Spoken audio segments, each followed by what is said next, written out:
தமிழக வெற்றி கழகம் வரிசையா சில வாக்குறுதிகளை கொடுத்திருக்காங்க. பெண்களுக்கான நிறைய வாக்குறுதிகள் அவங்களுடைய தேர்தல் அறிக்கையின் ஒரு பகுதியா. மகளிருக்காக தந்த அந்த வாக்குறுதியை கேட்டுக்கொண்டு இருக்கும் போது பேசாம நாமளும் இப்போ பெண்ணாவே பிறந்திருக்கலாமே நினைக்கின்ற அளவிற்கு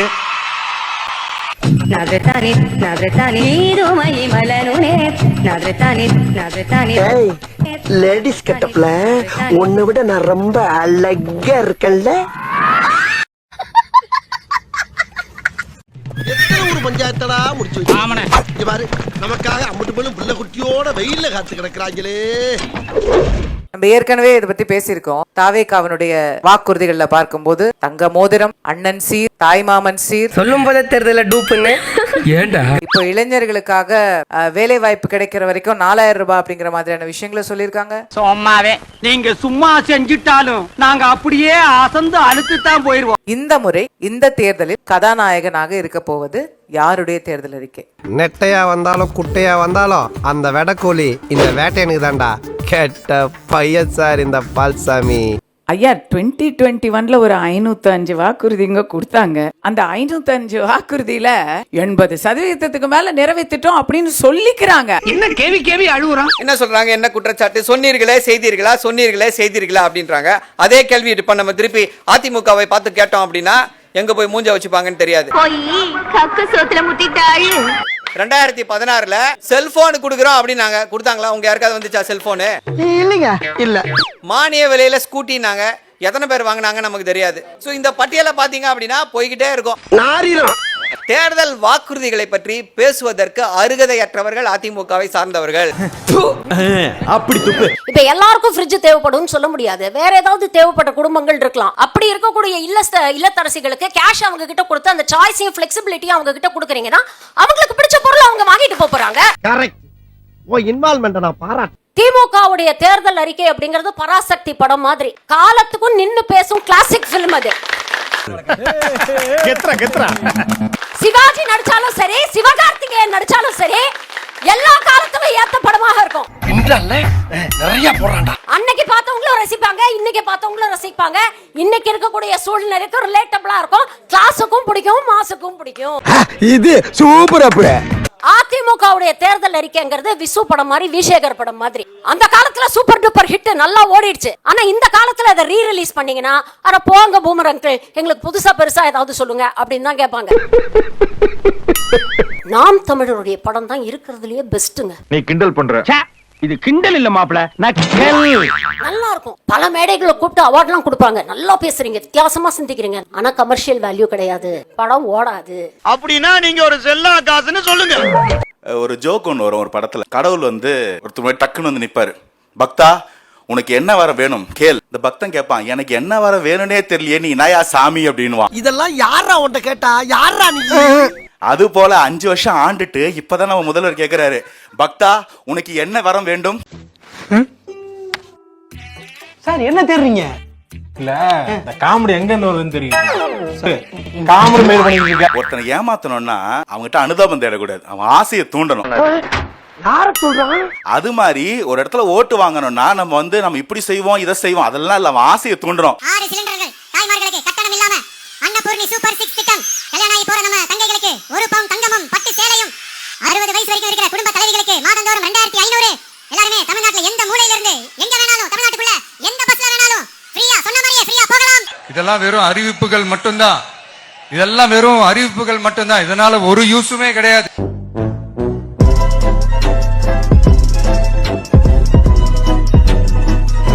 தமிழகத்துல இப்பவே 4.5 லட்சம் கோடி கடன். நீங்க கடன் எல்லாம் குறைச்சு தங்க மோதிரமும் கொடுப்பீங்க. இந்த மாதிரி நீங்க கேட்டீங்க நிதி ஆதாரம் எங்கிருந்து வரும்னு கேட்டீங்க. அது சொன்ன ஒரே ஆளு தாவேகா மட்டும்தான். 30% கமிஷன் அடிக்கிறாங்க சார். இந்த ஓட்டங்களை போனா மாட்டி போன உனக்கு எப்படி தெரியும்?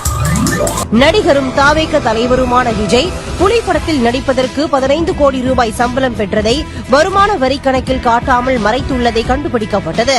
ஒரு துளி ஊழல் கரை கூட படியவே படியாது, படியவும் விட மாட்டான். இந்த கண்ணாடியை பார்த்து நீயே காரி துப்பிக்கோ. அந்த கமிஷனை தூக்கி ஓரமா வச்சாலே இந்த மாதிரி 300 திட்டம் பண்ணலாம்னு சொன்னாங்க. டேய் சொம்பு திருடி, திருட்டு நாயே, நீ பேசக்கூடாதா பஞ்சாயத்துல? நாங்க மோதிரம் கொடுக்கிறோம், தாலிக்கு தங்கம் கொடுக்குறோம், அது எதுக்கு கொடுக்குறோம் நீங்க பார்க்கணும். அதை நான் 2வது ரவுண்ட்ல வரேன், அப்புறம் நீங்க பெல் அடிச்சுப்பீங்க. அதாவது ஒரு மேனிஃபெஸ்டோனா பாத்தீங்களா, சொன்னோன்னு நடிக்கிறீங்க. நக்கல்யா அவனுக்கு. நாங்க மேனிஃபெஸ்டோ வாக்குறுதி கொடுக்கல, தாவேகா கொடுப்பது அஷூரன்ஸ், உங்க அண்ணனின் கேரண்டி. வாய்க்கட பிரியாணினா தரம், நம்பிக்கை, நாணயம். அதே ரஞ்சிகாவா? ஒரு பக்கம் ஐயா நாங்க 1000 ரூபாய் தர்றோம், அடுத்த முறை வந்தா 2000 ரூபாய் தருவோம். அந்த பக்கம் 2000னா நாங்கள் 2000 தருவோம், நாங்க 2500 தருவோம். நீ என்னையா செஞ்ச? வருகிற ஏப்ரல் 23ஆம் தேதி சட்டமன்ற தேர்தலில் நாம் தமிழர் கட்சி களத்திலே நிற்கிறது. எப்போதும் போல மக்களுக்கு சேவை செய்ய பணம் தேவையில்லை, திரள் நிதி திரட்சி.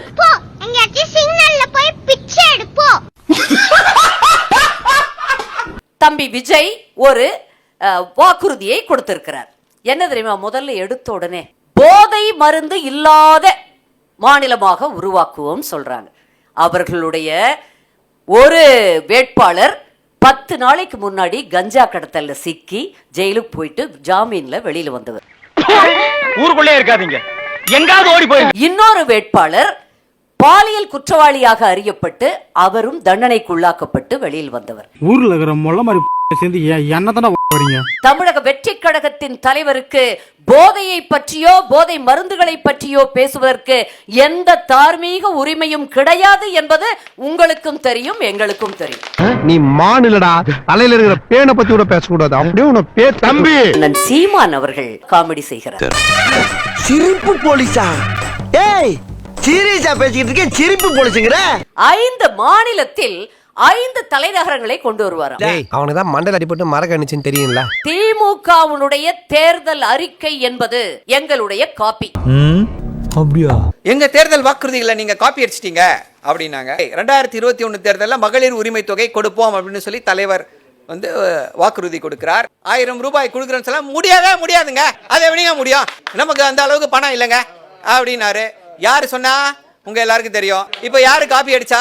இடம் சரியில்லை, கிளம்பிட வேண்டியதான். கூட்டத்துல பச்சை சட்டக்கார எஸ்கேப் ஆகுறான், போனா ரத்தம் கட்டிச்சான். அதிமுக வாக்குறுதி கொடுத்துச்சுங்க, கட் காப்பி பேஸ்ட்டுங்கன்னாங்க. ஒரு 2 வாக்குறுதிகளை பத்தி மட்டும் பேசுறேன். காவலர்களுக்கு வாரத்துல ஒரு நாள் விடுமுறை கொடுப்பாங்களாம். ஐயா, அதுக்கு ஜீவோ போட்டு 5 வருஷம் ஆச்சு. இவ்வளவு நாளா இது தெரியாம போச்சு. அதை தேர்தல் வாக்குறுதியா கொடுத்திருக்காங்க. இப்படி ஒரு அவமானம் தேவையா உங்களுக்கு? அரசியல்ல இதெல்லாம் சாதாரணமாப்பா. கோயம்புத்தூர்ல கிரிக்கெட் ஸ்டேடியம் கட்டுவாங்களாம். ஏற்கனவே கட்டியாச்சுங்க, அடிக்கல் விழா நாட்டியாச்சு. தோத்துக்கிட்டே இருக்கீடா. 5 வருஷத்துல அம்மாவுடைய ஆட்சியில் இருந்த பெண்களுக்கான பாதுகாப்பு விகிதம் மாறி போச்சு. இதுக்கு நீங்க கை தட்டலாம், கை தட்டுங்களாம்பா. பெண்ணா இருந்து நீங்க தட்டலாம், வேற கட்சியா இருந்தாலும். அதெல்லாம் தட்ட முடியாது. ரைட் விடு.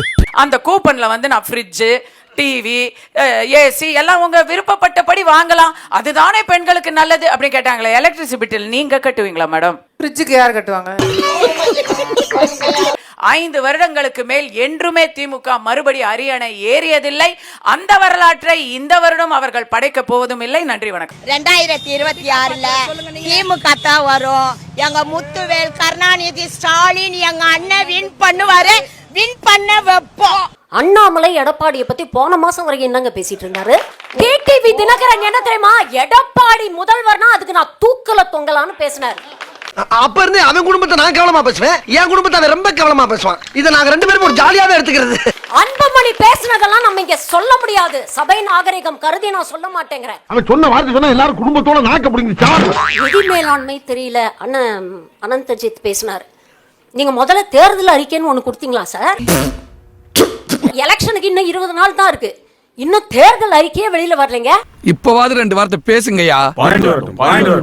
பஞ்சாயத்து ஃபைனலுக்கு வந்துருச்சு, இன்னும் பாயிண்ட் வரட்டும்ங்கறீங்க. நிதி மேலாண்மை பத்தி பேசினாரே, இன்னைக்கு டைம்ஸ் ஆஃப் இந்தியா ஆர்டிகிள் ஒன்னு வந்திருக்கு தெரியுமா? திமுக உடைய நலத்திட்டங்களுக்கு வந்து கூடுதலாக 57,000 கோடி செலவாகும் அப்படின்னு சொல்றாங்க. அதிமுக கொடுத்த நலத்திட்டங்களுக்கு 73,000 கோடி செலவாகும் சொல்றாங்க. தாவேகா கொடுத்த திட்டங்களுக்கு 72,000 கோடி சொச்சம் செலவாகும், எக்ஸ்ட்ரா செலவாகும் அப்படின்னு சொல்றாங்க. எந்தெந்த இடம் தெரியாமே இறங்கி வேலை செய்யறோமே. அப்ப யாரு சிந்திச்சு கொடுக்கறாங்க நலத்திட்டங்களை, யாரு சும்மா அடிச்சு விடுறாங்க? என்ன இதெல்லாம் சும்மா மேடையா ஏறி பாருங்க, விஜய் கேரண்டி கொடுக்கறாரு, விஜய் மேல நம்பிக்கை வைங்க, அப்படின்னு இந்த வெறும் வாயால வடை சுடுறத வந்து ரொம்ப அழகா பண்ணுவாங்க. என்னை சீரியஸாவே பார்க்க மாட்டீங்களா நீங்க? போங்க சித்தப்பா, உங்க மூஞ்சில போய் யாராவது சீரியஸ்ல எதிர்பார்ப்பாங்களா? நாம் தமிழருடைய தேர்தல் அறிக்கையை உண்மையிலேயே பாராட்டணுங்க. நான் உன் மனசார சொல்றேன். ஒரு நல்ல நாவல் படிக்கிற மாதிரி இருந்தது.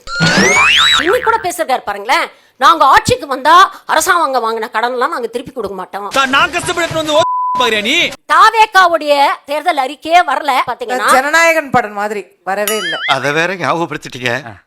நெஞ்சமெல்லாம் பொண்ணு அறக்கு தம்பி, மறக்க முடியல.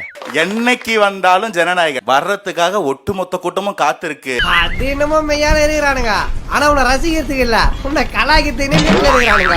இன்னைக்கு இருக்கிற நிதி நெருக்கடியில மக்களுக்கு போதுமான நிதி சோர்ஸ் இல்லங்க. அதற்காக கொடுக்கப்படுறதுதான் அந்த 2500 ரூபாய் உரிமை தொகை. அது காலம் ஃபுல்லா இருக்காது. டேய் என்னடா சொல்ற? அதை தாண்டி சம்பாதிச்சுக்கிற வாய்ப்பு ஏற்படுத்தப்படும். எதுவா இருந்தாலும் கேப் விட்டு சொல்றா.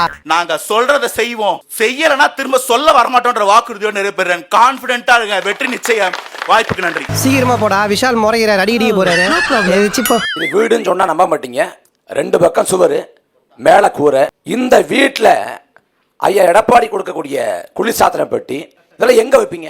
அதற்காகத்தான் அப்ப நாங்க ஒரு அருமையான திட்டத்தை, அம்மா வீடு கட்டி கொடுக்கும் ஒரு அருமையான திட்டத்தை அண்ணன் எடப்பாடியார் அப்ப நீங்க ஃப்ரிட்ஜ் கொடுக்கறதுக்கு முன்னாடி முதல்ல எல்லாருக்கும் வீடு கட்டி கொடுப்பீங்க.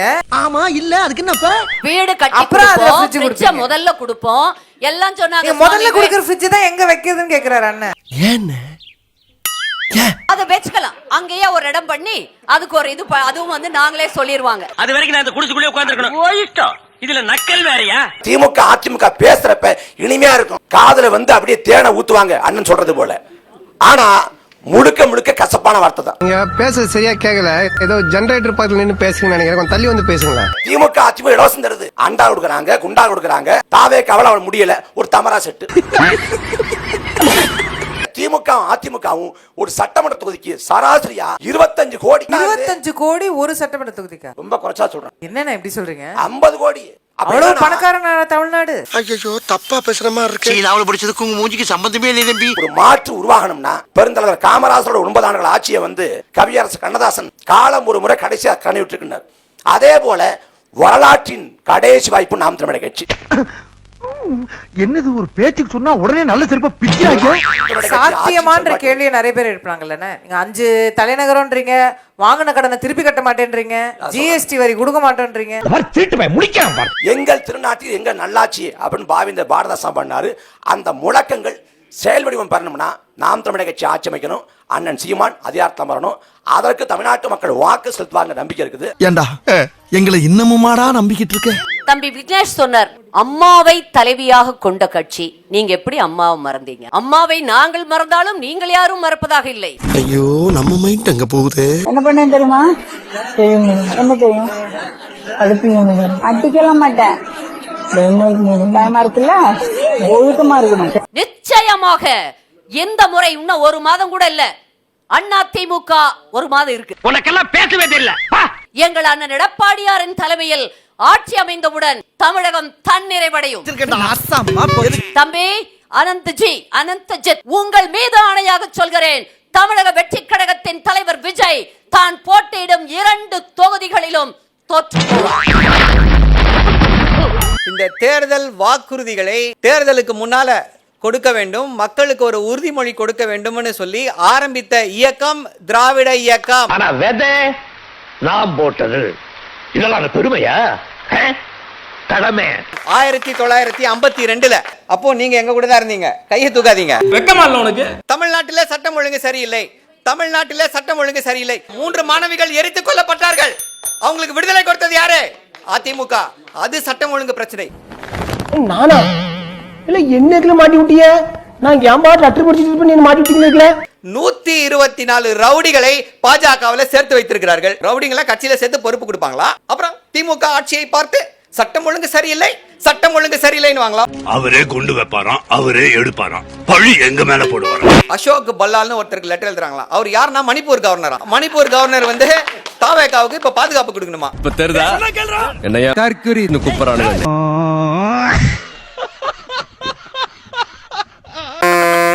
ஸ்டார்ட் பண்ணு.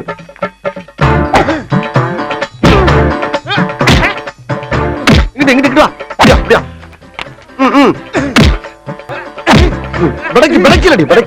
மண்டல மட்டும் அடிச்சிடாத குலக்கேசல் உள்ள போயிருவேன்.